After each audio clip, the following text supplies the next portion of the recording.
Joining us now is LAist health and housing reporter Aaron Schrank. Thank you so much for being with us this morning. Thanks for having me. Okay, so after 2 years of progress, can we talk about what changed here? Is this a small setback or a sign of maybe something bigger? Certainly. I guess it depends who you ask. You mentioned the top line numbers. I think it's also important to note that specifically we saw a increase in unsheltered homelessness in the city of LA of about 8%. That's the population living outside in tents and makeshift structures, in cars and RVs. That went up 8% after having gone down 2 years in a row. The overall number is a bit smaller, but it certainly shows that things are flattening or heading the wrong direction after 2 years of increases. Absolutely. I know your article said that state funding cuts to local rental assistance program is part of the reason we're seeing the homeless count rise. Can you talk more about the impact that had? Yeah, certainly. Officials have pointed to a number of factors they say it drove homelessness this year. One of them that the LA Homeless Services Authority and the mayor have pointed out in particular is state funding cuts, state homelessness grant cuts that were delayed or cut last year. Providers point out that that did have an impact on some of the permanent housing resources, particularly rental subsidies that were available last year that led to a basically logjam in the pipeline that's supposed to move people from the street to shelter to permanent housing. The state and the mayor point out a shortage of permanent housing. They also put some blame on the federal government for general macroeconomic affordability issues, wars, tariffs, things that have increased the price of gas and groceries. And so both Bass and other regional homelessness officials had a lot of blame to go around after these numbers came out. There's also been an increase in people living outside rather than in shelters. What does this tell us about where the system's falling short? Yeah, certainly. 8% increase in those living in shelters after years of constructing more shelters. What providers and officials tell me is that essentially there's not enough permanent housing being built. And so people are stuck in shelters longer.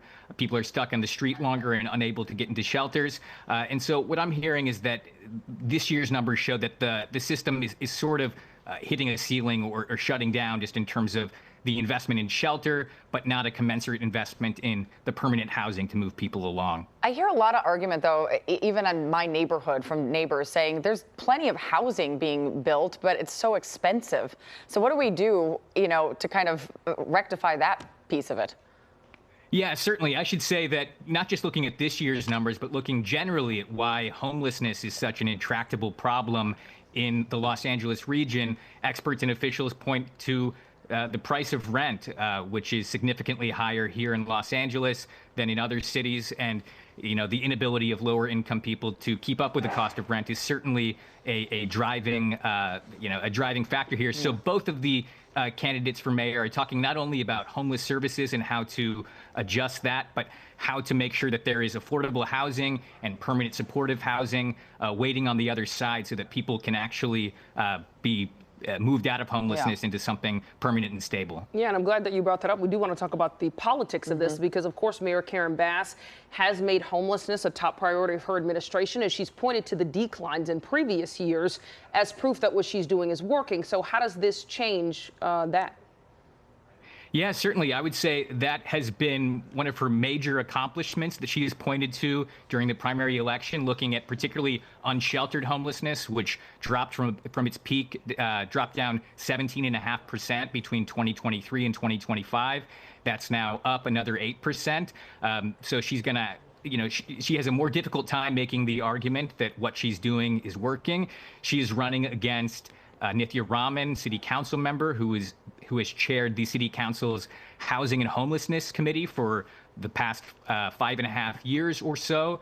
Nithya Raman has looked at these numbers that came out last week, which also showed a breakdown in her district that the numbers actually went down for unsheltered homelessness quite significantly. So she has been critical of Mayor Bass's approach to homelessness recently, certainly on the campaign trail, particularly critical of the Inside Safe program, which moves people from encampments to hotels, but costs quite a bit. And so Nithya Raman is seizing on these numbers, saying essentially Mayor Bass's approach citywide isn't working as quickly as it should, But what I'm doing in my district is maybe working better and essentially promising to scale it citywide if elected mayor. So there's definitely a huge political dimension to these numbers because officials have asked us to look at them. Well, what is Nithya Raman doing differently?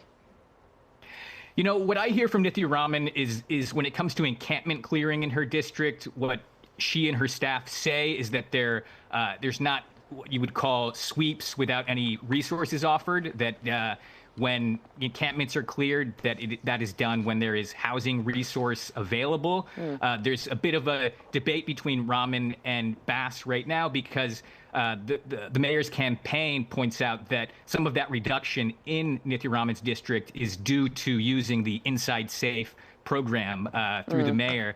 Now, Raman says that she's only done a few of those in the past 4 years, but you know, so it gets difficult to what to attribute a decrease in a given district. But Raman is certainly going to take credit for what's happening in her district, as Bass is taking credit for what's happened citywide. Oh, I'm sure. Yeah. Aaron Schrank, thank you so much for joining us this morning. Appreciate you diving into this. Yeah, thanks for having me.